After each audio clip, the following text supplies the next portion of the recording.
Indian நம்ம இப்போ என்ன கேமில் பார்க்க போகிறோம் அப்படின்னா Indian bike driving 3D new update part 3.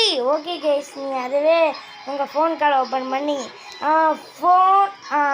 RGS மோடுக்குள்ளே போயிட்டு ஃபோன் கலர் அப்படின்னு போட்டுங்க.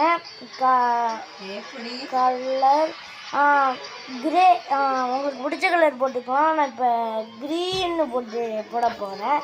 இப்படி போட்டு நீங்கள் டிக் கொடுத்தீங்கன்னா ஏங்க வரணுமே. ஓகே, நீங்கள் அதுவே H1 அப்படின்னு போட்டிங்கன்னா உங்களுக்கு ஹவுஸ் 1 வந்துடும். அது உங்களுக்கு ஆல்ரெடி தெரியும்னு நினைக்கிறேன். அதுவே நீங்கள் வந்து MODE ஆன் அப்படின்னு போட்டிங்கன்னா உங்களுக்கு மோட் ஆன் ஆகிடும். நீங்கள் ஆன் ஆகிருக்கணுமே நேரம். MODE ஆன் போட்டானாமோ இல்லையே, வேறு மோட் ஆன்